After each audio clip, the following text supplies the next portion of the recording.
मेरे प्यारे बच्चों, कैसे हो आप सब। और ये डियर तो आपको दिख ही रहा होगा, है ना। मैं भी डियर, ये भी डियर, है ना। प्रिया मैम डियर ठीक है। चलिए तो शुरू करते हैं भाई आज की क्लास। और आज की क्लास में हम क्या करने वाले हैं, हम करने वाले हैं चैप्टर नंबर 4 के एमसीक्यूज। मुझे पता है कि आप वन शॉट और माइंड मैप का इंतजार कर रहे हैं, वो भी आ जाएगा, चिंता मत करो, सब दे देंगे आपको जहां तक पॉसिबिलिटी है। तो आज हम एमसीक्यूज करेंगे क्योंकि मुझे अभी लग रहा है कि बच्चों को एमसीक्यूज की ज्यादा जरूरत है। चैप्टर तो पढ़ लेंगे आप, लॉन्ग वाला भी पढ़ लेंगे, लेकिन एमसीक्यूज पढ़ने थोड़े से इंपॉर्टेंट लग रहे हैं मुझे। तो चलिए शुरू करते हैं चैप्टर नंबर 4 जो कि हमारा था प्राणी जगत। और उसका पहला क्वेश्चन है, साथ साथ आंसर लिखते जाएंगे कॉपी के अंदर। पहला क्वेश्चन आ गया है, जल्दी से लिख दो, फिर मैं जब आप आंसर बताऊंगी तो आप चेक कर लेना। और ज्यादा से ज्यादा भाई शेयर भी करें, इसको लाइक करें। अकोशिकीय स्तर का शारीरिक संगठन निम्न में से किसमें पाया जाता है। चलिए बात करते हैं हम। तो अमीबा, स्पंज, हाइड्रा, केचुआ किसमें पाया जाता है अकोशिकीय स्तर। अकोशिकीय स्तर को हमने कहा था कि एक कोशिकीय को ही अकोशिकीय स्तर कहते हैं, अकोशिकीय जीव कहते हैं। और इनमें से एक कोशिकीय कौन है, तो वो है हमारे अमीबा भाई साहब। इनको एसेलुलर या सिंगल सेलुलर एनिमल भी कहा जाता है। चलिए शुरू करते हैं, नेक्स्ट वाला जल्दी से दे दो आंसर। संघ पॉरीफेरा में शारीरिक सममिति किस प्रकार की पाई जाती है। सिमेट्री। सममिति क्या होती है भाई, कि कोई भी एनिमल कितने काट से बराबर भागों में बांटा जा सकता है या नहीं जा सकता। तो हम देखो एमसीक्यूज के साथ हमें एक तरह का रिवीजन भी करवा देती हूं मैं, है ना। कोई भी एमसीक्यूज का डायरेक्ट आंसर नहीं बताती, उसको एक्सप्लेन करके बताती हूँ, तो आपका रिवीजन भी हो जाता है। चलिए द्विपार्श्व, द्विअरीय, असममित या इनमें से कोई नहीं। तो पॉरीफेरा संघ की हम बात करें, पॉरी का मतलब छेद वाले, फेरा का मतलब एनिमल।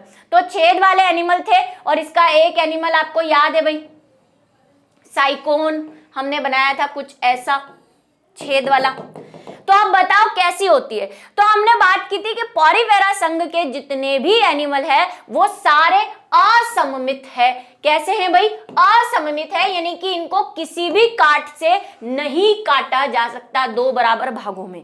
लेकिन साइकोन हम कई बार कह देते हैं कि द्विपार्श्व सममिति में आ जाता है, लेकिन अगर हम कॉमनली बात करें संघ की तो हम कहते हैं कि यह असममित है, इसको किसी भी काट से दो बराबर भागों में नहीं बांट सकते। द्विपार्श्व का मतलब किसी एक काट से दो बराबर भागों में बांट सकते हैं, जो कि हम हैं, ह्यूमंस है, कॉर्डेटा है। द्विअरीय का मतलब दो काट से उसको रेडियली बांट सकते हैं। वैसे द्विपार्श्व और द्विअरीय एक जैसी चीजें हैं।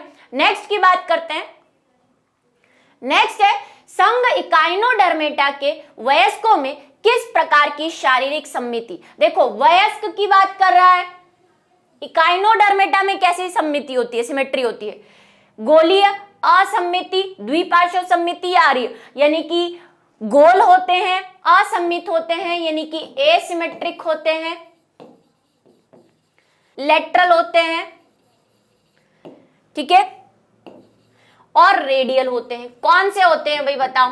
तो जब इकाइनोडर्मेटा की हम बात करते हैं तो इकाइनोडर्मेटा जब अवयस्क होते हैं यानी कि भ्रूणीय अवस्था में होते हैं तब तो हम कहते हैं कि वो असममित शो करते हैं। लेकिन जब वो क्या हो जाते हैं भाई, जब वो कैसे हो जाते हैं, वयस्क हो जाते हैं। जैसे कि इसका एक एग्जांपल दे देती हूं, शायद आपको समझ में आ जाए। स्टारफिश, तो वो कैसे हो जाते हैं, अरीय सममिति शो करने लग जाते हैं, यानी कि किसी भी काट से काटने पर वो दो बराबर या ज्यादा भागों में बट जाएंगे। ठीक है, अरीय सममिति ये क्या होती है, किसी भी काट से काटने पर एक से अधिक काट से काटने पर दो बराबर भागों में भी या इक्वल पार्ट्स में डिवाइड हो जाते हैं। नेक्स्ट की बात करें अगर हम, तो शाइजोसिलोम, ये मैंने कहा था बहुत इंपॉर्टेंट है, देखो एमसीक्यूज में भी इसकी छाप है। शाइजोसिलोम प्रकार की देवगुआ किसमें पाई जाती है। हमने इसका माइंड मैप भी किया है, तो वहां पे भी ये इंपॉर्टेंट बताया था मैंने। एनिलिडा, स्पंज, सिलेंट्रेटा, उपरोक्त सभी। शाइजोसिलोम किसमें पाई जाती है भाई, तीन प्रकार की सिलोम हमें पढ़ाई गई है।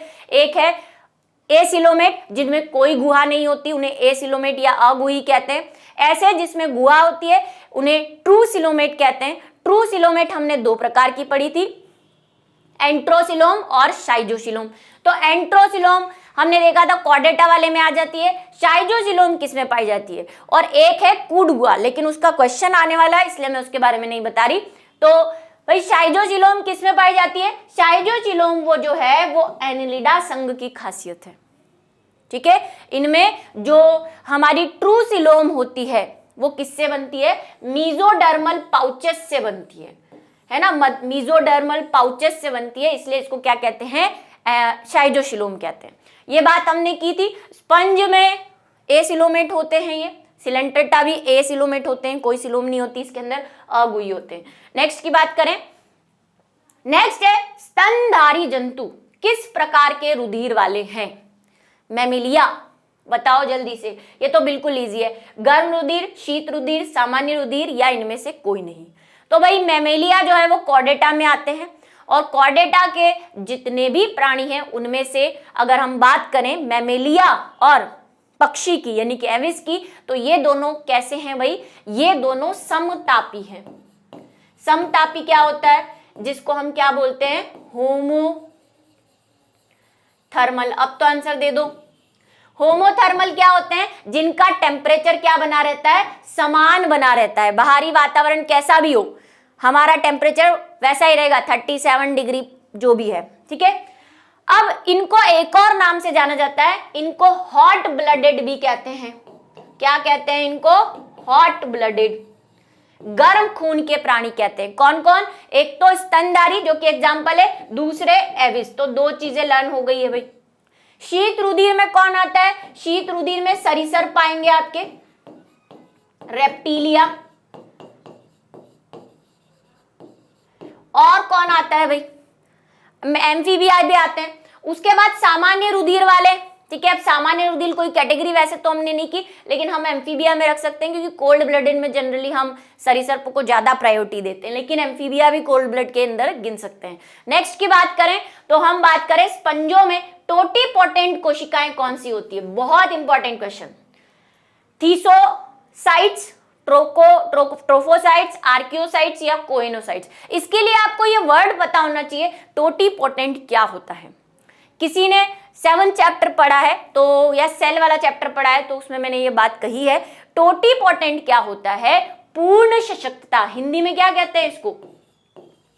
पूर्ण सशक्तता। अभी भी नहीं लिखा है इस वर्ड को तो लिख लो। टोटीपोटेंट क्या होता है? किसी भी सेल का वृद्धि करके या विभाजन करके संपूर्ण जीव निर्माण करने की क्षमता को टोटीपोटेंसी कहते हैं। एक सेल है, वो एक सेल कुछ भी बना सकती है, वो कोई जीव भी बना सकती है, वो कोई अंग भी बना सकती है, वो कुछ भी बना सकती है, तो उसको हम बोलते हैं टोटीपोटेंट सेल। और ऐसी सेल हमारे पास मीन्स अगर हम कॉर्डेटा की बात करें या मनुष्यों की बात करें तो हमारे पास ऐसी सेल कौन सी होती है? युग्मनज। ये लिख लो बच्चों। जाइगोट होता है ना वो हमारा, उसको बोलते हैं हम टोटीपोटेंट। जाइगोट एक कोशिका होती है, उसी से पूरा जीव, आप इतने बड़े खड़े हो, ये जाइगोट से बने हुए हो। तो ये एक सेल थी, उसने इतना बड़ा जीव बना दिया है। और सब में, खाली मनुष्यों में नहीं भाई, कॉर्डेटा में ले लो, एम्फीबिया में ले लो, सब में एक जाइगोट बनता है और जाइगोट से पूरा जीव बनता है। तो टोटीपोटेंट सेल्स होती है, ठीक है। अब यहाँ पे पॉरीफेरा में, स्पंजों के अंदर यानी कि पॉरीफेरा के अंदर पूछा है कि कौन सी होती है, तो पॉरीफेरा के अंदर हमने एक सेल पढ़ी थी आर्कियोसाइट्स, जो हमने कहा था अमीबॉइड टाइप की होती है और ये अलग अलग प्रकार की सेल्स बनाती है। कभी ये कोइनोसाइट्स बना लेती है, कभी ये जो है जनन कोशिकाएं बना लेती है, कुछ भी बना लेती है। तो ये होती है आर्कियोसाइट्स, ठीक है। कोइनोसाइट्स भी स्पेशलिटी होती है इनकी, लेकिन वो टोटीपोटेंट नहीं होती, ठीक है। नेक्स्ट बात करें अगर हम, एम्फीब्लास्टुला और पैरेनकाइमुला नामक लार्वा किस संघ के जंतु में पाया जाता है? देखो लार्वा वाला क्वेश्चन है, निडेरिया, पॉरीफेरा, ऑर्थोपोडा या इन सभी में। तो एम्फीब्लास्टुला और पैरेनकाइमा प्रकार का जो है किस में पाया जाता है? पॉरीफेरा के अंदर। लर्निंग है, याद करना पड़ेगा। नेक्स्ट की बात करें, पॉरीफेरा संघ के सदस्यों में अंतःकंकाल, ये तो भाई आना ही चाहिए, किसका बना होता है? कैल्शियम कार्बोनेट का, जिंक का, कैल्शियम कार्बोनेट और सिलिका का या कैल्शियम कार्बोनेट और जिंक का? बहुत अच्छा क्वेश्चन, पढ़ा है हमने इसके बारे में, हर बार पढ़ा है जब भी पॉरीफेरा के बारे में बात की है। तो पॉरीफेरा संघ के जितने भी प्राणी होते हैं और सिलेंट्रेटा भी, अभी से बता देती हूँ, सिलेंट्रेटा और पॉरीफेरा के जो कंकाल होते हैं वो कैल्शियम कार्बोनेट, दोनों में कैल्शियम कार्बोनेट होता है और पॉरीफेरा में सिलिका ज्यादा होता है और उधर सिलेंट्रेटा में भी सिलिका होता है लेकिन कम होता है। ठीक है, तो पॉरीफेरा के जितने भी कंकाल होते हैं, जो इनका कवच होता है, जो इनका एंडोस्केलेटन होता है, वो किसका बना होता है? कैल्शियम कार्बोनेट और सिलिका का। नेक्स्ट की बात करें, संघ पॉरीफेरा के सदस्य है। एग्जाम्पल आ गए हैं भाई, एग्जाम्पल याद होने चाहिए। पॉरीफेरा का कौन है इसमें? ल्यूकोसोलेनिया, साइकोन, यूप्लेक्टेला और ये सभी। बताओ कौन है इसमें पॉरीफेरा संघ के सदस्य? तो थोड़ा अगर आपको याद है, देखो कई बार ऐसा होता है हमें 2 या 3 एग्जाम्पल याद होते हैं, लेकिन कभी कभी हमें दिमाग लगाना पड़ता है। अगर आपको 2 एग्जाम्पल भी याद है तो भी आप इसको सॉल्व कर लेंगे, कोई दिक्कत नहीं है सवाल में। देखो अगर आपको पता है साइकोन, अभी मैंने जस्ट थोड़ी देर पहले नाम भी लिया था साइकोन का, पॉरीफेरा संघ का है। दूसरा इसका एग्जाम्पल है यूप्लेक्टेला, याद आ रहा है आपको यूप्लेक्टेला, ऐसा व्हाइट कलर का, अभी क्वेश्चन भी आने वाला है इस पे, ऐसे जाली जाली वाला, इसका एक कॉमन नेम भी है, अभी आएगा क्वेश्चन, है ना, यूप्लेक्टेला, ऐसे गमले जैसा, वो ये दोनों पॉरीफेरा संघ के। ठीक है, और अब जब दोनों इसके संघ है तो भाई ऑप्शन क्या हो सकता है? डी ही हो सकता है, तो डी वाला ऑप्शन हमारा सही रहेगा। नेक्स्ट है बाथ स्पंज किसे कहते हैं? ये देखो मैंने आपको जो वन शॉट में जो भी इंपॉर्टेंट चीजें बताई थी और उसके बाद माइंड मैप में जो इंपॉर्टेंट चीजें बताई की थी, सब यहाँ क्वेश्चन की फॉर्म में पड़ा हुआ है, कहीं आपको जाने की जरूरत नहीं है। 1-2 क्वेश्चन जरूर थोड़ा सा लेवल लेके आते हैं, बाकी आपको पूरा वन शॉट, लेक्चर और माइंड मैप में मिल जाएगा। ठीक है, इसका तो माइंड मैप भी, और यही मेरा मोटो भी था। देखो हम ऐसे चल रहे हैं, वन शॉट, फिर उसके एमसीक्यूज, और बीच बीच में कुछ इंपॉर्टेंट चैप्टर है तो उनके माइंड मैप भी ले लेंगे, जो बड़े पढ़ते हैं, हमें लगता है बहुत बड़े हैं, जैसे इसका माइंड मैप ले लिया हमने। अब हम चैप्टर नंबर 6 का माइंड मैप ले लेंगे। ठीक है, क्योंकि वो चैप्टर थोड़ा सा बच्चों को परेशान करता है, हालांकि उस चैप्टर में कुछ नहीं है, एक सी कहानी है। ठीक है, तो माइंड मैप लेके आएंगे, चिंता मत करो आप उसका भी। और बाथ स्पंज बता दो भाई, ये तो बिल्कुल सिंपल है, अब तक आपने आंसर दे दिया होगा, स्पंजिला, यूस्पोंजिया, साइकोन और ल्यूकोसेनिया। तो भाई कौन किसको कहते हैं बाथ स्पंज? यूस्पोंजिया को कहते हैं।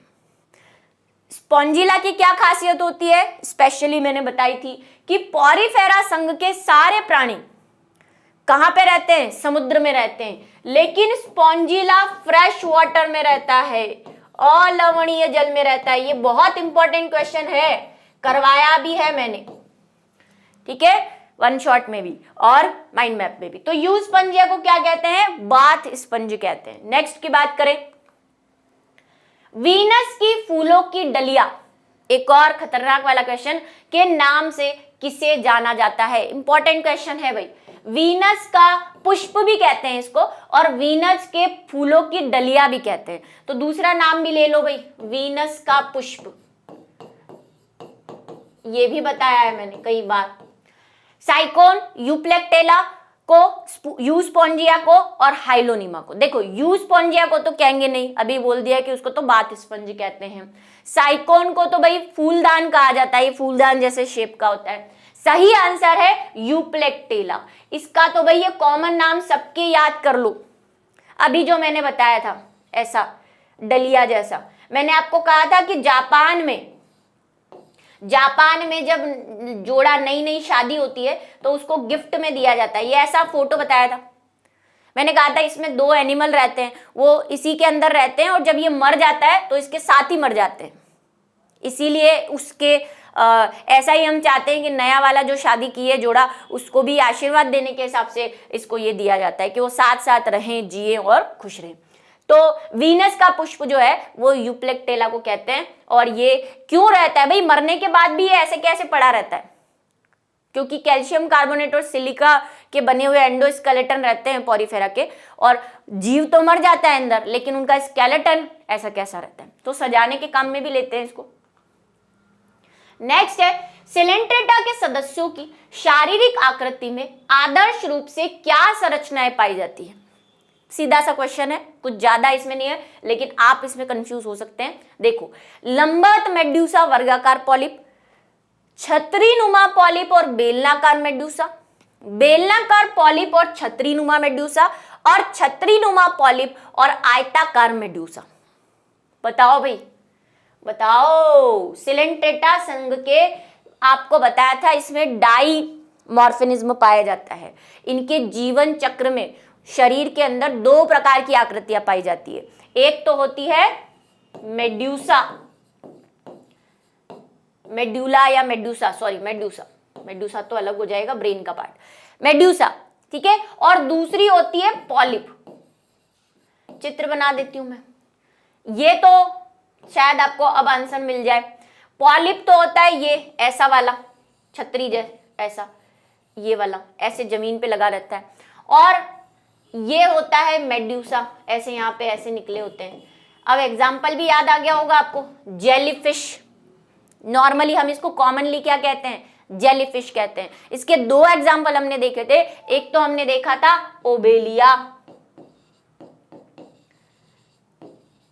और एक देखा था ऑरिलिया, जिसको जेलीफिश कहते हैं। इसको जेलीफिश कहा जाता है। ऑरिलिया और ओबेलिया दोनों में ये अवस्थाएं पाई जाती है। तो कैसी है भाई? बेलनाकार पॉलिप है और छतरी नुमा या तश्करी नुमा, इसको छतरी नुमा भी कह सकते हैं, क्या है? मेड्यूसा है। जीवन एकांतरण, इनका लाइफ का जो पीढ़ी एकांतरण है, देखो यही सवाल ऐसे भी पूछ सकते हैं कि सिलेंट्रेटा संघ में पीढ़ी एकांतरण किनके बीच में पाया जाता है? तो पॉलिप और मेड्यूसा के बीच में पाया जाता है। ठीक है, उदाहरण देख लिया आपने, एक दो क्वेश्चन और रेडी हो गए इसके साथ ही। नेक्स्ट है, हाइड्रा में श्वसन और उत्सर्जन का कार्य होता है। बिल्कुल सिंपल सवाल, कहीं नहीं जाना है भाई। मेरे लिए तो ये सवाल जो है, मुझे लग रहा है आपको लग रहा होगा मैम चुटकियों का काम है ये। विसरण द्वारा, परासरण, अधिवशोषण, और इनमें से कोई नहीं। देखो जो हम जो श्वसन वगैरह ले रहे हैं, ये सब हायर कैटेगरी के एनिमल में आता है। श्वसन तंत्र, पाचन तंत्र, ये उत्सर्जन तंत्र, ये तो सब हायर कैटेगरी के एनिमल में आया था।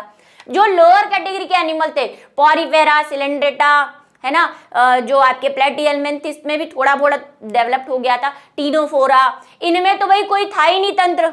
इनमें तो उत्तक प्रकार की चीजें ही पाई जा रही थी, बस तंत्र तो थे ही नहीं।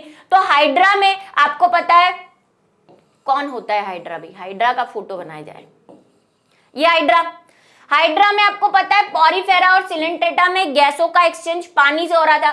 पानी जा रहा था, पानी से ही कोशिकाएं आपस में एक्सचेंज कर रही थी, और ये एक्सचेंज या आदान प्रदान किससे होता है? विसरण की प्रक्रिया द्वारा होता है।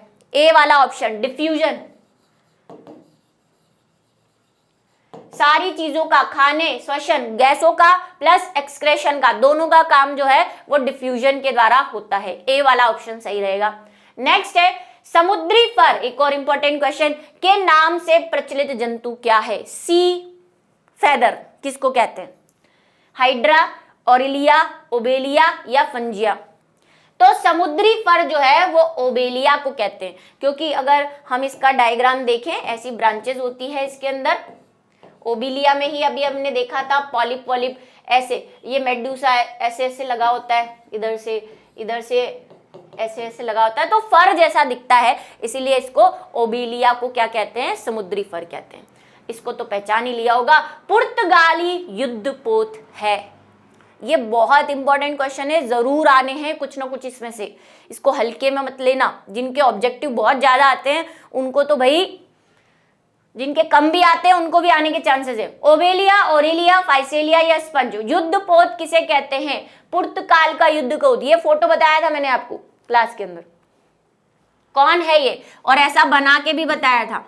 ऐसा मैंने कहा था यहाँ पे ऐसे ऐसे ऐसे ऐसे लगे रहते हैं इसके। जेलीफिश में समझ लेना इसको भाई। ये कौन है? ये है फाइसेलिया। फाइसेलिया को कहा जाता है पुर्तगाल का युद्धपोत। मैंने आपको कहा था इसको युद्ध की सेना के अंदर युद्ध में काम में लिया था, तब से इसका ये नाम पड़ गया है। नेक्स्ट है, फोटो देख लीजिए, कंकत जेली का संघ कौन सा है? मोलस्का, इकाइनोडर्मिटा, सिलेंट्रेटा या टीनोफोरा? इस संघ का कॉमन नाम है ये कंकत जेली कहते हैं इसको, है ना, स्केलेटन जेली। और क्या नाम है इसका? और भी बताऊं, इसको समुद्री अखरोट भी कहते हैं, शायद और याद आ जाए। समुद्री अखरोट मतलब सी वॉलनट, अखरोट जैसी दिखती है, ये दिख रही है फोटो में। कौन है ये कौन है भाई? ये फोटो देख के, ये देख के कुछ याद आ रहा है? टीनोफोरा संघ को कहते हैं भाई कंकत जेली, ठीक है, जेली जैसी होती है, ये कंकाल की जेली कहते हैं इसको, सी वॉलनट कहते हैं, समुद्री अखरोट, सब इसी के नाम है। एक और स्पेशलिटी है इसकी जिसके बारे में अभी बात करेंगे हम। और नेक्स्ट है जैव समृद्धि निम्न में से। जैव समृद्धि का मतलब क्या होता है? बायोल्यूमिनेंसी। बायोल्यूमिनेंसी किसमें पाई जाती है भाई? किस संघ की विशेषता है? संघ पूछ रहा है। Ctenophora, Porifera, Nematoda, Platyhelminthes. बताओ किसमें होती है बायोल्यूमिनेंसी? हमने पूरे एनिमल किंगडम में ये भी बताया। ये जो क्वेश्चन आए ना, ये तो माइंड मैप में भी है। किसी ने चलो वन शॉट नहीं देखा हो, चैप्टर नहीं पढ़ा हो, लेकिन अभी जो हम अभी तक क्वेश्चन करके आए, ये सब माइंड मैप में भी आए हुए हैं, जो हमने माइंड मैप किया था इस चैप्टर का। बताओ भाई जैव समृद्धि किसमें पाई जाती है? बायोल्यूमिनेंसी। अभी जो हमने पढ़ा, ये महाशय रात को चमकते हैं ये अंधेरे में। वैसे तो जेलीफिश में भी होती है, लेकिन सारी जेलीफिशेस में नहीं होती, लेकिन हमें संघ पूछा है स्पेशली। तो संघ कौन से संघ का था भाई? टीनोफोरा। टीनोफोरा की 3 ही स्पेशलिटी हमें देखी है। एक तो उनके नाम, एक ये 8 प्लेटों से बना होता है, ये देखा था। इसमें ऐसे फ्लैजिला लगे होते हैं, गोल होता है, अरीय सममिति पाई जाती है और जैव सममिति इसके अंदर पाई जाती है। ठीक है, 1-2 उदाहरण ही है इसके, प्लूरोब्रैंकिया और टीनोफोरा। नेक्स्ट की बात करें, चपटे कृमि के शरीर में कितने भ्रूणीय स्तर होते हैं? 1, 2, 3 या 4? बहुत नाइंसाफी है मैम। ये नाइंसाफी नहीं है। आप इस एमसीक्यू को देखने के बाद वन शॉट मत देखना, मेरा माइंड मैप देख लेना आप बस। आपको लगेगा यार हम क्या करा था, हमने माइंड मैप देखा था या नहीं देखा था। सब है उसके अंदर, अभी जो हम क्वेश्चन करके आए ये वाले अभी तक की, और कुछ वन शॉट में भी मिल गए हैं, लेक्चर में भी है, लेकिन ये अभी तक की चीजें तो सिर्फ माइंड मैप के अंदर से ही आ रही है। ये सब माइंड मैप में इंपॉर्टेंट चीजें। ये भी बताओ चपटे कृमियों के शरीर में कितने भ्रूणीय स्तर होते हैं? अब याद करो मेरा वो पॉइंट जब मैंने इसको समराइज किया था और कहा था कि संघ प्लेटीहेल्मिन्थेस। चपटे कृमि कौन है भाई? कौन से संघ में आते हैं? प्लेटीहेल्मिन्थेस।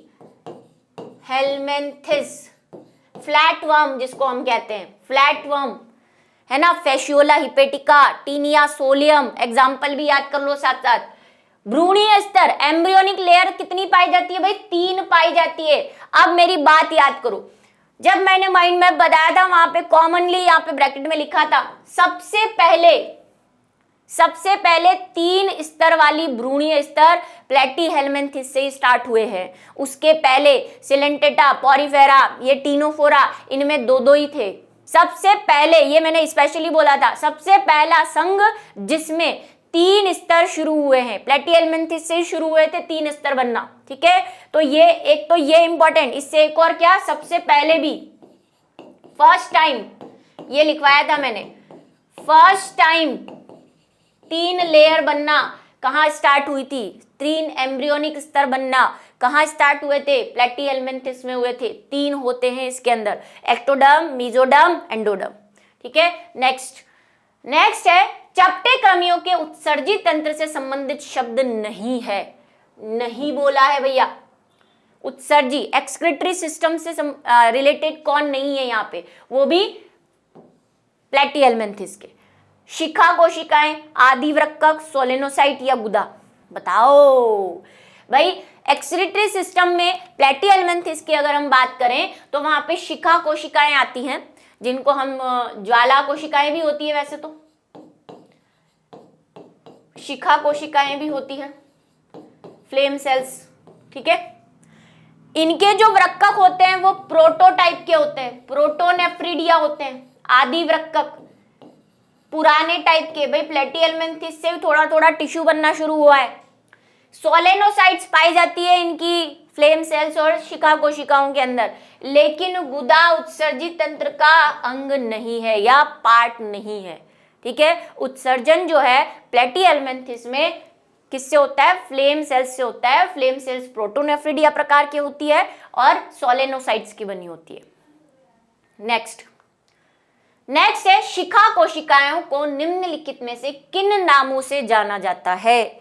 अब तो जवाब दे दोगे आप, है ना। अभी जस्ट बोला कि शिखा कोशिकाओं को ही हम फ्लेम सेल्स कहते हैं, ज्वाला कोशिकाएं, और ये प्रोटोनेफ्रिडिया प्रकार की होती है और सोलेनोसाइट्स की बनी होती है। तो ये सभी सही है। एक फोटो बना देती हूं इसी पे मैं।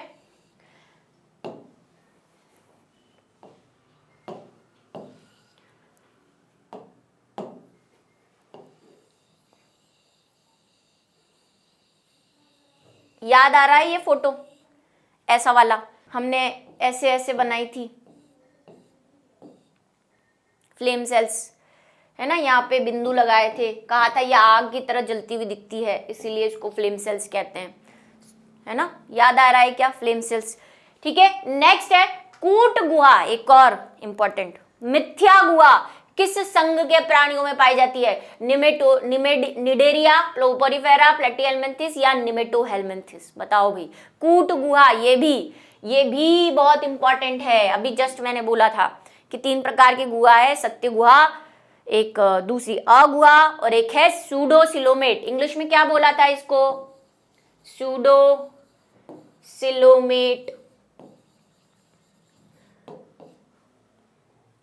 सूडोसिलोमेट किसको कहते हैं? जिसमें एक्टोडर्म तो होती है, एंडोडर्म भी होती है, लेकिन मीजोडर्म दोनों तरफ आच्छादित नहीं होती है, दोनों तरफ से लेयर नहीं होती, कई कई जगह होती है या फिर पैच के फॉर्म में होती है, पूरी नहीं होती है ना। अंदर और बाहर दोनों साइड मीजोडर्म नहीं होती, या तो आधी अधूरी सी होती है, उसको कहते हैं सूडोसिलोमेट। किसमें होती है वो? निमेटोहेल्मिन्थिस के अंदर होती है, निमेटोहेल्मिन्थिस के अंदर होती है, बिल्कुल। चलिए नेक्स्ट की तरफ बढ़ते हैं। नेक्स्ट है रेनेट कोशिकाओं का कार्य क्या है? रेनेट कोशिकाओं का कार्य क्या है? पाचन में, तंत्रिका तंत्र में, उत्सर्जन में, परिसंचरण, ये सब पढ़ा है हमने, ये भी बताया था। मैंने कहा था रेनेट सेल्स जो होती है वो एच आकार की होती है, अब तो याद आया होगा कुछ। और ये उत्सर्जन में, एक्सक्रीशन में सहायक होती है। और किस में पाई जाती है? ये याद आ रहा है क्या? एस्के हेल्मिन्थिस के अंदर, एस्के हेल्मिन्थिस के अंदर पाई जाती है, एच आकार की, स्पेशली लिखवाई है ये, एच आकार की रेनेट सेल्स होती है। नेक्स्ट है वुचरेरिया ब्रैंकोप्टाई का जीवन चक्र किसमें संपन्न होता है? ये आपने अगर लेक्चर पढ़ा होगा और वन शॉट देखा होगा तो ही बता पाएंगे। लेक्चर में ही, वन शॉट में भी नहीं है शायद, माइंड मैप में भी नहीं है। मानव तथा क्यूलेक्स मच्छर में, घोगा और क्यूलेक्स मच्छर में, मानव और घोगा में, या फिर घोंगा और एडीज मच्छर में? बताओ। तो भाई वुचरेरिया ब्रैंकोप्टाई क्या करता है? ये एक डिजीज फैलाता है जिसको हम कहते हैं हाथी पांव रोग। हाथी पांव रोग बताया था ना, पांव फूल जाता है इसका, ऐसे लिम्फ नोड्स फूल जाती है, हाथी की तरह हो जाता है। तो ये किसमें पाया जाता है? भाई मानव में हाथी पांव रोग फैला रहा है तो मानव तो होगा ही। दूसरा, इसका जो कैरियर होता है, जैसे मलेरिया तो मानव और मादा एनाफिलीज में रहता है ना, प्लाज्मोडियम मलेरिया का, जो प्रोटोजोआ संघ के अंदर आता है, ये भी नोट कर लो। प्लाज्मोडियम से होता है मलेरिया, प्रोटोजोआ संघ के आता है, उसके 2 वाहक हैं, एक तो मनुष्य और एक मादा एनाफिलीज, ठीक है।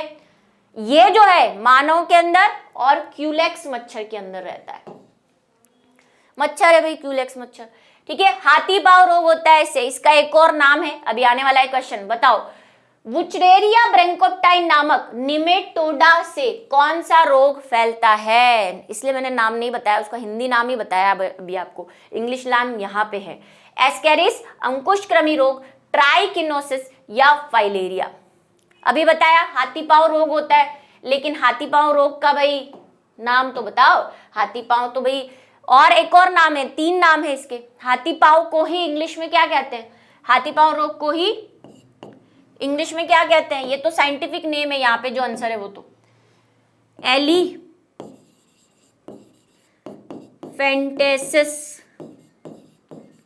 एलिफेंटेसिस, ठीक है, एलिफेंटेसिस कहते हैं इसको। इंग्लिश में है एलिफेंटेसिस, हाथी पाँव रोग, और साइंटिफिक नेम इसका है फाइलेरिया। ठीक है, फाइलेरिया डिजीज फैलती है हाथी पाँव रोग, वुचरेरिया ब्रैंकोप्टाई से। निमोटेड, देखो एक और चीज तैयार हो रही है, निमेटोडा संघ का प्राणी है। नेक्स्ट है, किस संघ के जंतुओं की सकल शारीरिक संरचना नली के अंदर नली सदस्य होती है? प्लेटिहेल्मिन्थस, एनालिडा, एस्केल्मिन्थस या ये सभी।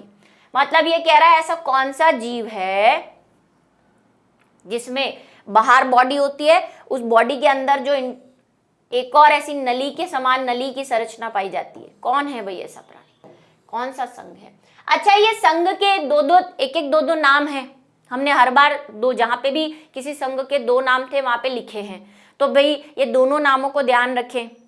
ठीक है, जैसे निमेटोडा जो है संघ है, ठीक है, एस्केल्मिन्थस संघ है, इन सब के हमने दूसरे नाम भी लिखे हुए हैं, डबल जिनके नाम थे, तो वो थोड़ा सा आप ध्यान रखें कि किस संघ के और क्या क्या नाम हैं। ठीक, कॉमन नेम भी प्लस उनके दूसरे नाम भी।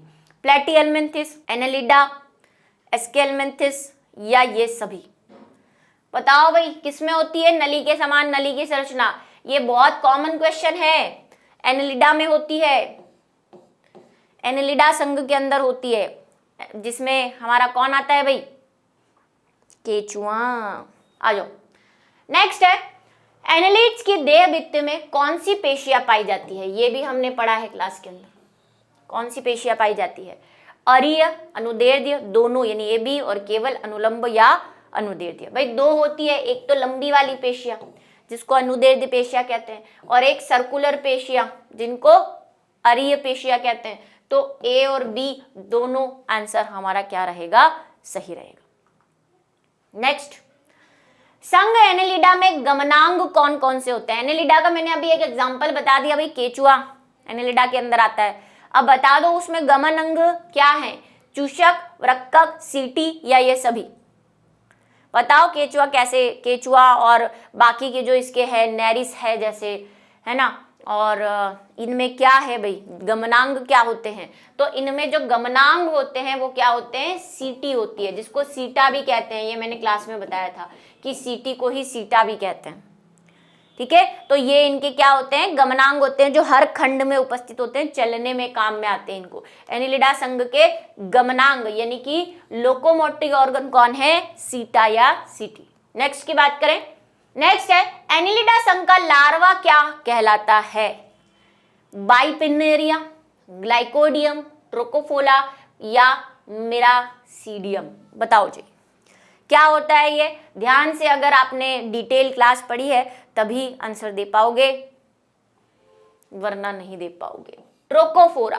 ठीक है, एनालिडा का लार्वा कौन सा है? ट्रोकोफोरा। ज्यादा टाइम वेस्ट नहीं किया क्योंकि मुझे पता है बहुत कम लोग इसका सही आंसर दे पाएंगे, और वो सही आंसर है सी। बाकी ये तो भाई प्लेटिहेल्मिन्थस के हैं, प्लेटिहेल्मिन्थस के लार्वा हैं। नेक्स्ट की बात करें तो नेरिस निम्न में से सदस्य हैं। नेरिस किसका सदस्य है? एनालिडा का, मोलस्का का, ऑर्थोपोडा का या इकाइनोडर्मेटा का? अभी जस्ट थोड़ी देर पहले मैंने नेरिस का नाम लिया। बता दो भाई नेरिस निम्न में से किसका सदस्य है? कभी कभी कुछ चीजें सुन लेना अच्छा होता है सेहत के लिए। अभी थोड़ी देर पहले, अब बच्चे है ना बैकवर्ड जा रहे होंगे, देखेंगे मैम ने क्या कहा था नेरिस के बारे में। तो भाई नेरिस जो है वो केचुए का संबंधी है। किसके अंदर आता है भाई? एनालिडा के अंदर आता है। नेरिस, एनालिडा, जोक, जोक का क्या नाम है भाई? हिरुडुनेरिया। केचुए का क्या नाम है? फेरेटिमा। साइंटिफिक नेम, इस चैप्टर में भाई साइंटिफिक नेम पे बहुत क्वेश्चंस आते हैं, इसलिए यहाँ पे नहीं लिए मैंने क्योंकि वो जनरली लॉन्ग टाइप के क्वेश्चंस में आते हैं, ऑब्जेक्टिव में भी पूछ सकते हैं, है ना। साइंटिफिक नेम तो लर्न करने ही है जो इंपॉर्टेंट बुक के अंदर दे रखे हैं सबके। जोक होती है, क्या होती है जोक? अभी जो हमने नाम लिया लीच जिसको हम कहते हैं, खून चूस लेती है जो, उसका क्या नाम है भाई? क्या है वो? परजीवी है, श्वासरही है, गोलक्रमी है या चपटाक्रमी है? तो अभी मैंने कहा वो खून चूस लेती है चिपक के, तो क्या है भाई? वो किसी और पे परजीवी है, पैरासाइट है भाई, पैरासाइट परजीवी है।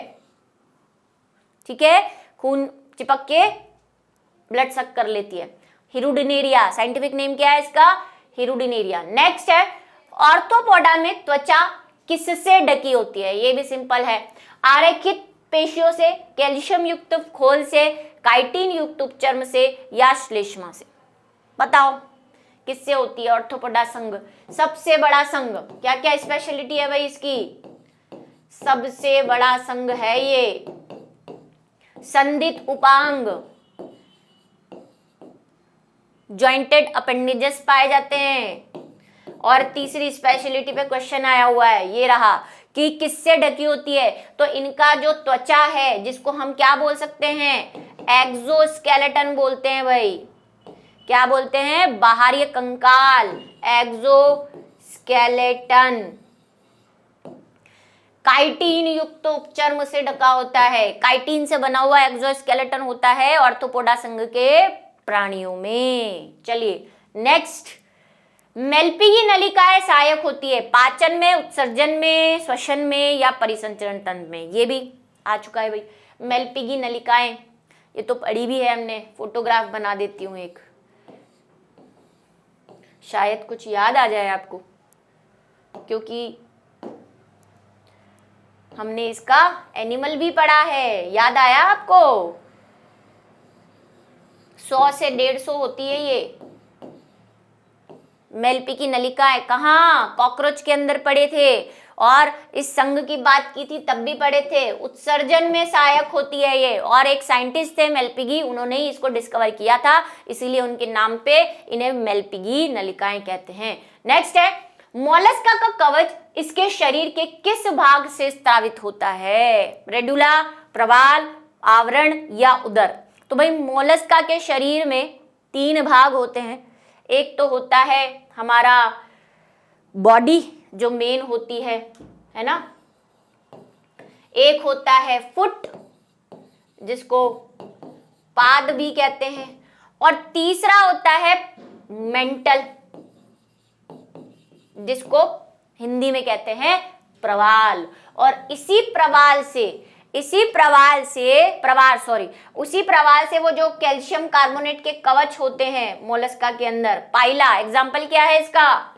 पाइला सबसे फेमस एग्जाम्पल, घोंगा जिसको हिंदी में कहते हैं, घोंगे का ही साइंटिफिक नेम क्या है? पाइला है। ठीक है, नाम पूछ सकते हैं। तो मेंटल जो होता है वो किससे बनता है? मेंटल से क्या बनता है? वो ऊपर का जो कवच है वो बनता है। नेक्स्ट है ये भी, मोलस्का के पाचन तंत्र में रेडुला का क्या कार्य है? भोजन को चबाना, फिल्टर फीडिंग, गमन, खाद्य पदार्थों का प्रचलन। देखो रेडुला के 2-3 काम है और खाने से रिलेटेड ही है, लेकिन यहाँ पे देखो ऑप्शन के हिसाब से हमें काम करना है। रेडुला जो होता है मोलस्का में पाया जाता है, पहले तो स्पेशल बात ये याद रखनी है, रेडुला भोजन से संबंधित है, पाचन तंत्र का हिस्सा है, दूसरी बात ये याद रखनी है। तीसरी बात, ये फिल्टर फीडिंग भी करता है, मतलब मैंने आपको बताया था कि ये ऐसी दांतों के समान, ऐसी कंघे के समान संरचना होती है जो मोलस्का संघ के प्राणियों में पाई जाती है, और खाना आता है तो उसमें रेती भी होती है, उसको ये रोक लेता है, बाकी खाने को जाने देता है, लेकिन इसका मेन काम जो है वो है भोजन को चबाना। और कई बुक्स ऐसे बोलती है कि खाने को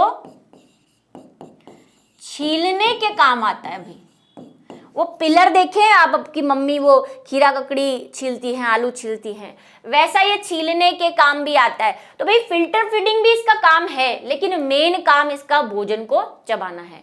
तो ये याद रखेंगे। 3 क्वेश्चन यहां से तैयार।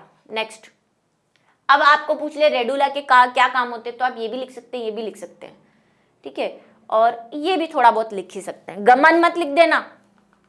नेक्स्ट, मोती का उत्पादन करने वाले जंतु किस संघ में आते हैं? ये भी माइंड मैप में पढ़ाया है, वन शॉट में भी पढ़ाया है, और इसके लिए तो मैंने एक स्पेशल वीडियो बनाया था कि मोती कहां से आते हैं वाला वीडियो, ठीक है।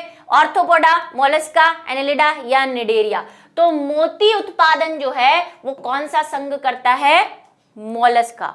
मोलस्का की एक जाति होती है जिसका क्वेश्चन अभी आ रहा है, इसलिए मैं आंसर नहीं बता रही।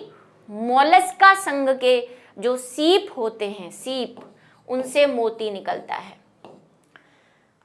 नेक्स्ट है, भारतीय पर्ल ऑयस्टर किस का सामान्य नाम है? यही भारत में जो मोती बनाता है, मोलस्का का कौन सी सीप है जो मोती बनाती है, जिसको हम किस नाम से जाते हैं? भारतीय पर्ल ऑयस्टर। मोती बनाने वाली जो होती है उनको ऑयस्टर कहते हैं। ये भारत की पूछ रहा है, इसलिए भारतीय पर्ल ऑयस्टर कौन सी है? ये बताइए मैंने, यूनियो, पिक्टिडाटा और माइटिलस। ये हर कोई इसका जवाब नहीं दे पाएगा, जिसने मेरी क्लास बहुत ध्यान से देखी है वही इसका जवाब दे पाएगा। और इसका आंसर है पिंगटिडाटा। ठीक है, पिंगटिडाटा। ठीक है, पिंगटिडाटा नाम ही ऐसा है। चलिए, तो ये भारतीय पर्ल ऑयस्टर है और ये मोती बनाते हैं, मोती सदा के लिए। तो हीरा भी सदा के लिए, तो मोती भी सदा के लिए। नेक्स्ट है, इसके लिए मैंने एक स्पेशल वीडियो, जैसा कि मैंने कहा, बनाया हुआ था। अधिकांश तो वयस्क कॉर्डेटा में पृष्ठरज्जु, पृष्ठरज्जु का मतलब नोटोकॉर्ड, नोटोकॉर्ड निम्न में से किस संरचना में परिवर्तित हो जाती है? कशेरुकी दंड, क्लोम दरारें, अंतःकंकाल और हृदय। किससे परिवर्तित हो जाती है बताओ?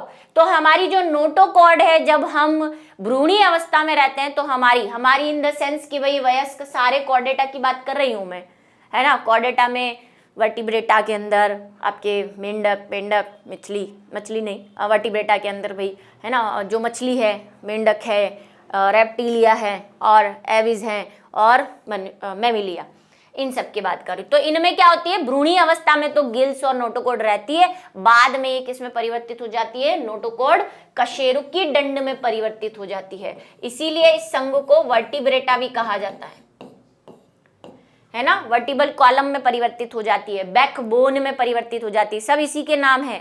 कशेरुकी दंड बोलो, वर्टिब्रेट बोलो, वर्टिब्रेटा तो संघ हो गया, और बैकबोन बोलो। ठीक, आ जाओ।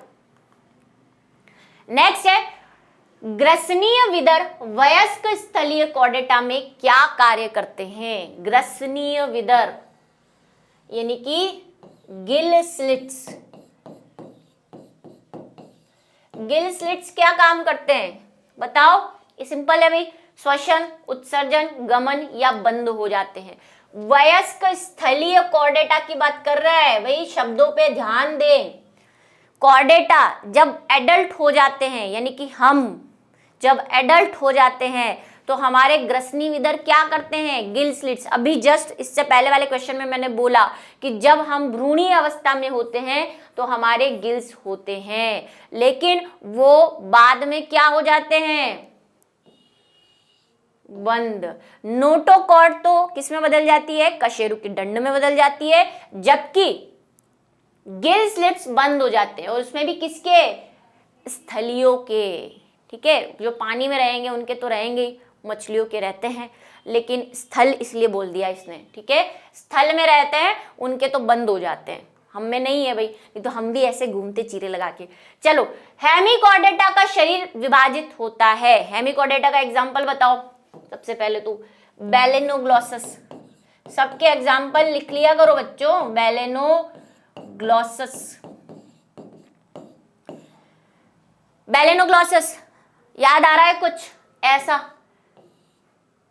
अच्छा नहीं बना ये भाई, थोड़ा सा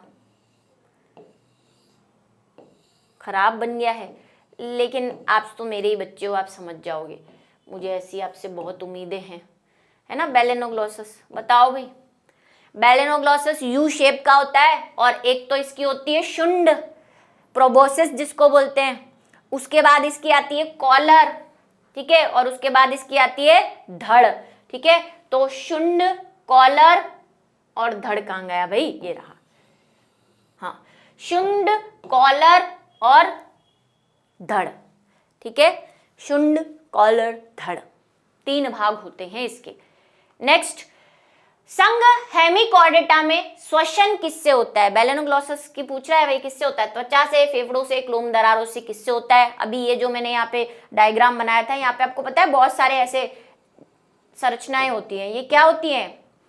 ये क्या होती है? ये क्लोम दरारें होती हैं, गिल स्लिट्स होते हैं ये। तो बेलेनोग्लॉसस यानी कि हेमिकॉर्डेटा के अंदर कैसे पाया जाता है? क्लोम दरारों से श्वसन पाया जाता है।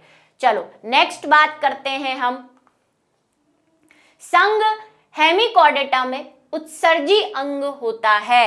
हेमिकॉर्डेटा में उत्सर्जी अंग क्या होता है बताओ।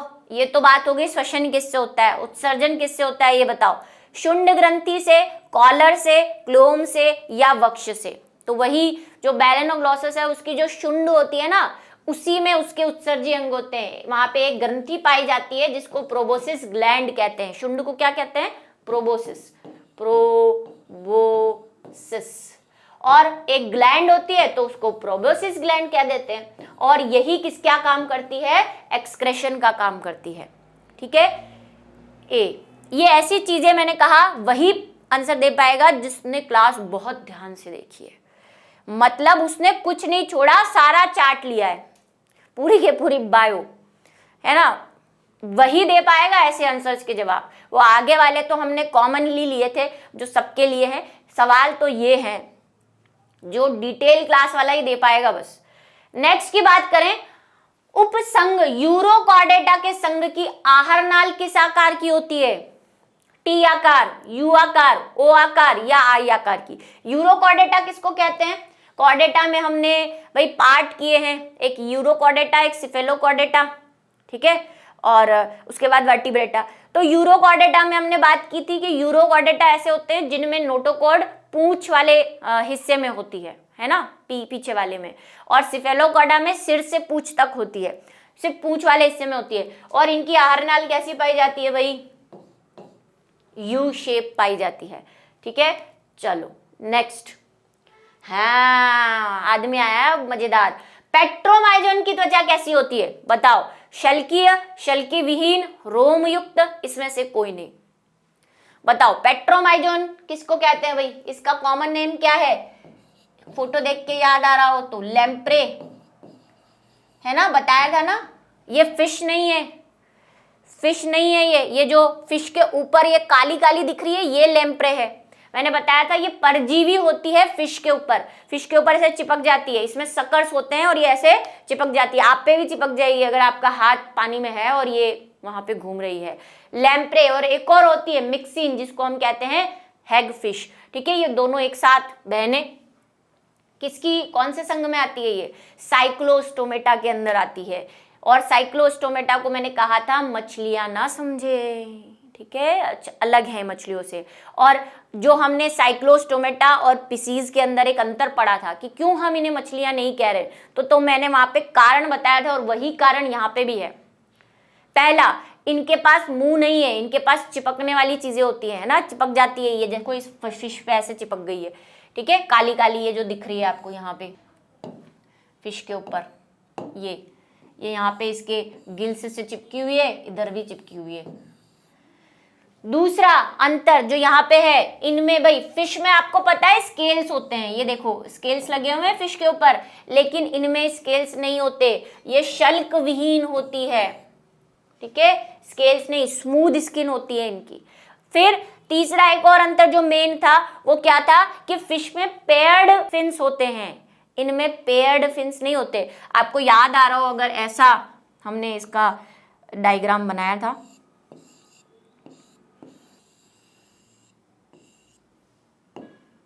ऐसे इसके फिन्स थे, लेकिन पेयर्ड नहीं थे। ये पेयर्ड मतलब जोड़े से नहीं थे। फिश में तो जोड़े से होता है, एक डॉर्सल होता है, एक वेंट्रल होता है, लेटरल होते हैं ना, जोड़े के फिन्स होते हैं। इसमें जोड़े के नहीं होते, प्लस इसमें सकर्स होते हैं। इनमें जो ये गिल स्लिट्स हैं वो भी ज्यादा होते हैं, है ना, 15 से 20 जोड़ी, ऐसा कुछ लिखा था हमने, 15 से 20 जोड़ी होते हैं इसके अंदर, ज्यादा होते हैं। और भाई इनमें स्किन में स्केल्स नहीं होते, स्मूथ होती है इनकी स्किन, और ये परजीवी होते हैं। एक और स्पेशल बात जो हमने इसके बारे में देखी थी कि ये क्या करती है, माइग्रेशन करती है। ये वैसे तो समुद्र के अंदर रहती है, लेकिन बच्चे देने के लिए, मींस फर्टिलाइजेशन करने के लिए इसको फ्रेश वाटर में जाना होता है। फ्रेश वाटर में जाके बच्चे दे के वापस आ जाती है। अब आ क्या जाती है, वहीं मर जाते हैं बच्चे। निषेचन के बाद पेरेंट्स तो मर जाते हैं, जो बच्चे होते हैं इसके जो लार्वा होते हैं वो फ्रेश वाटर में रहते हैं। फ्रेश वाटर में से धीरे धीरे फिर समुद्र के अंदर आते हैं। तो बच्चे देने के लिए इसको फ्रेश वाटर में जाना होता है। ये इंपॉर्टेंट फैक्ट्स हैं इसके। चलो आओ नेक्स्ट। निम्नलिखित में से किस वर्ग के सदस्य जलीय या स्थलीय दोनों प्रकार के जीवन के लिए उपयोजित है? ये तो बहुत इजी है। सरीसृप, उभयचर, पक्षी, स्तनधारी। बताओ कौन है जो जल में भी रहते हैं, स्थल में भी रहते हैं? बिल्कुल बिल्कुल सही हो आप, उभयचर। और इस सवाल को भी जो गलत कर रहे हैं, छी छी छी छी छी, कैसे बच्चे हो आप, ऐसा मुझे कहना पड़ेगा। अपने लिए भी कहती हूँ ना मैं, जब मुझसे गलती हो जाती है, छी छी छी छी, कैसी टीचर हैं आप। चलिए आ जाओ अब उभयचरों में अवयस्कर मार्ग कि जिसको हम क्या बोलते हैं भाई, क्लोएका। याद आ रहा है आपको क्लोएका का नाम? खुलने वाली संरचनाएं क्या होती है? ये भी एक स्पेशल चीज है। आहारनाल, जनन वाहिनी, वृक्क नलिका और ए और बी। बताओ, ये भी बताया है मैंने, माइंड मैप के अंदर भी है ये क्लोएका। स्पेशल चीजें सब माइंड मैप में डाली है और उस पर बहुत क्वेश्चंस आते हैं। ये देखो क्लोएका क्या था, ये एम्फीबिया में स्पेशली मेंढक के अंदर पाया जाता है। और हमने लिखा था कि इसमें 3 चीजें, मैंने शॉर्ट में लिखा था। एक तो इसमें एलिमेंट्री कैनाल मिलती है, प्लस इसके अंदर रिप्रोडक्टिव ऑर्गन AR, और एक मैंने लिखा था इसमें एक्सक्रीटरी सिस्टम भी आके खुलता है। एक ऐसा कोश होता है, एक तरफ तो इसमें आहार नाल आके खुलती है, दूसरी तरफ इसमें हमारा उत्सर्जी तंत्र होता है, वो खुलता है मेंढक का। और साथ में साथ जनन नलिकाएं भी खुलती है। तो 2 ऑप्शन तो यहाँ सही है, आहार नाल और जनन नलिका। वृक्क नलिका नहीं खुलती, बिल्कुल कंफ्यूज मत होना। मैंने कहा उत्सर्जी नलिका खुलती है। वृक्क नलिका तो क्या होती है, किडनी से जो निकलती है, ये ऐसी निकलती है ना, ये वृक्क नलिका है, ये थोड़ी ना खुलती। ये तो पहले मूत्राशय में जाएगी, मूत्राशय से एक नलिका निकलेगी जिसको बोलते हैं मूत्र नलिका, वो खुलेगी। मूत्र नलिका खुलती है, वृक्क नलिका नहीं बोल देना कि एक्सक्रीटरी ऑर्गन का पार्ट है वृक्क, तो भाई उत्सर्जी तंत्र का तो ये भी सही होना चाहिए, तो ऑप्शन ही गलत है। D, cloaca aperture. ठीक है, क्या क्या? आहार नाल, जनन यानी कि रिप्रोडक्टिव, और एक्सक्रीटरी, ऐसे मैंने शॉर्ट में लिखा था वहां पे। चलिए नेक्स्ट आ जाइए अब, उभयचरों के हृदय से संबंधित सत्य कथन चाहिए। क्या चाहिए? इसमें 2 आलिंद और 1 निलय होते हैं, इसमें धमनी कांड और शिरापात्र पूर्ण विकसित होते हैं, लाल रुधिर कणिकाएं केंद्र विहीन होती है। सत्य कथन बताना है भाई, झूठ नहीं बोलना। झूठ बोले कौवा काटे, काले कौवे से डरियो। बताओ, मैं आंसर लिख दूंगी और आप देखते रहियो। अच्छा हो गया ना गाना? चलो 1 और 2, 1 और 3, सेकंड थर्ड, या ये सभी। बहुत नाइंसाफी है मैम, बहुत नाइंसाफी है। बताओ, देखो पहली बात, एम्फीबिया के अंदर 3 चैम्बर्ड हृदय पाया जाता है ना, हार्ट, 3 चैम्बर्ड हार्ट पाया जाता है, जिसमें कि 2 ऑरिकल होते हैं और 1 वेंट्रिकल होता है। बिल्कुल सही, कोई गलत बात नहीं इसमें। इसमें स्पेशलिटी होती है कि इसमें हिपेटिक पोर्टल सिस्टम, जिसको हम यकृत निवाहिका तंत्र कहते हैं हिंदी में, है ना, शिरापात्र पूर्ण होते हैं। प्लस जो नॉर्मल हार्ट का धमनी कांड होता है यानी कि अरोटा सिस्टम, वो भी पाया जाता है। ठीक है, तो ये भी स्पेशलिटी हम में भी पाया जाता है, हिपेटिक पोर्टल सिस्टम, ये हमारी स्पेशलिटी है भाई, इसको याद रखें। हिपेटिक पोर्टल सिस्टम मनुष्य के अंदर, मेमेलिया के अंदर भी पाया जाता है हिपेटिक पोर्टल सिस्टम, यकृत निवाहिका तंत्र। एक स्पेशलिटी, जब मैंने मेंढक पढ़ाया था और जिन बच्चों ने प्रैक्टिस क्वेश्चंस किए हैं वो इसको पकड़ लेंगे कि आरबीसी के अंदर, जो मेमेलिया की आरबीसी होती है, हम में और मेंढक में डिफरेंस, कि हमारी आरबीसी में न्यूक्लियस नहीं होता। चैप्टर चल रहा है अभी आरबीसी वाला, न्यूक्लियस नहीं होता हमारी आरबीसी में, लेकिन मेंढक की आरबीसी में न्यूक्लियस होता है। तो ये कथन कह रहा है कि रुधिर कणिकाएं केंद्रक विहीन होती है। बिल्कुल गलत बात, केंद्रक होता है, विहीन नहीं। विहीन तो हमारी होती है, विहीन का मतलब केंद्रक नहीं होता, लेकिन केंद्रक तो होता है मेंढक की आरबीसी में। और यही मैंने जब मेंढक वाला पढ़ाया था, फ्रॉग ट्रैक्टर, तब भी बताया था। तो भाई पहला और दूसरा सही है, ए वाला। चलो आ जाओ। नेक्स्ट है, पक्षियों में वायु कोश सहायक होते हैं रुधिर परिसंचरण तंत्र में, ताप नियंत्रण में, शरीर भार को कम करने में और शरीर को गर्म करने में। भाई हमने कहा था पक्षी क्यों उड़ पाते हैं, तो बहुत सारे हमने रीजंस बताए थे कि उनकी हड्डियां खोखली होती हैं, पंख होते हैं, है ना, शरीर के बहुत सारी चीजें उनमें अनुपस्थित होती है, गायब हो जाती है। क्या क्या गायब हो जाता है? उनमें ओवरी एक ही रह जाती है, हमें 2 ओवरी है उसमें एक ही रहती है अंडाशय। उनमें डायफ्राम नहीं होता, मोस्ट इंपॉर्टेंट, ये भी एक क्वेश्चन आया हुआ है कि पता नहीं क्या ही था वो, उनमें डायफ्राम नहीं होता है, एक क्वेश्चन मैंने जरूर ऐसा देखा हुआ है। चलिए अभी देखते हैं। तो वायु कोश जो एयर ब्लेडर होते हैं पक्षियों के अंदर, वो क्या काम करते हैं? भाई नाम बता रहा है, एयर ब्लेडर है, एयर भरी हुई है, क्या काम आएंगे? ये शरीर को भाई भार कम करने के काम में आएंगे, उसको हल्का बनाएंगे, बॉडी को हवा भरेगी उसके अंदर तो बॉडी का वेट हल्का हो जाएगा और आसानी से उड़ पाएंगे। नेक्स्ट है, पक्षियों का हृदय कैसा होता है? मेंढक का हृदय 3, रेप्टाइल्स का हृदय 4, लेकिन उसमें एक एक्सेप्शन, मगरमच्छ, क्रोकोडाइल। और मगरमच्छ एक्सेप्शन है भाई, मगरमच्छ सही लिखा है ना मैंने, मगरमच्छ, फिर मुझे अब अजीब क्यों लग रहा है, मगरमच्छ में 4 होता है, ये एक्सेप्शन है। और फिर हम आएंगे, कौन? हम आएंगे, हम में 4 होता है, पक्षियों में भी कितना होता है भाई? 4 ही होते हैं, पक्षियों के अंदर भी 4। नेक्स्ट है, पक्षियों में सबसे मजबूत पेशी कौन सी पाई जाती है? ये तो थोड़ा सा लॉजिक लगाना है, पैरों की, पश्चपादों की, पंखों की या चोंच की? चोंच में तो पेशी होती नहीं है। पैरों की, बताओ भाई क्या करना है पक्षियों को? उड़ना है मस्त गगन में, तो भाई उड़ने में के लिए भाई पैरों को बहुत अच्छे से ढंग से चलाना पड़ेगा और उसके लिए पेशियों में जान होनी चाहिए। तो भाई पंखों की जो पेशियां होती हैं वो सबसे मजबूत पेशियां होती हैं। ठीक है, आंसर सीधा सा है। नेक्स्ट है, निम्न में से किन जंतुओं में 4 वेश्मीय हृदय पाया जाता है? बताओ बताओ बताओ, बता दोगे? ये तो अभी कर लिया हमने। देखो एम्फीबिया में तो 3 होता है, गलत जवाब, 4 पूछ रहा है। मगरमच्छ में 4 होता है, बिल्कुल सही, अभी जस्ट मैंने बोला इससे पहले वाले क्वेश्चन पे ध्यान दिया हो आपने। पक्षियों में भी 4 होता है, स्तनपायियों में यानी कि मैमेलिया में भी 4 होता है, आंसर ये सही है। मगरमच्छ में 4 होता है, छिपकली रेप्टाइल्स के अंदर आती है 3, कई लोग इसको 3.5 भी बोलते हैं। कछुआ रेप्टाइल्स के अंदर आता है, इसमें भी 3 होता है। छिपकली 3, स्तन 4, पक्षी 4। तो भाई 4-4 वाला तो एक ही ग्रुप है और वो है बी। तो भाई 50 क्वेश्चन, टॉप 50 क्वेश्चंस यहाँ पे तैयार हो गए हैं और बातों को मेरे अच्छे से ध्यान रखें, समझे। इसी के साथ आज के हमारे जो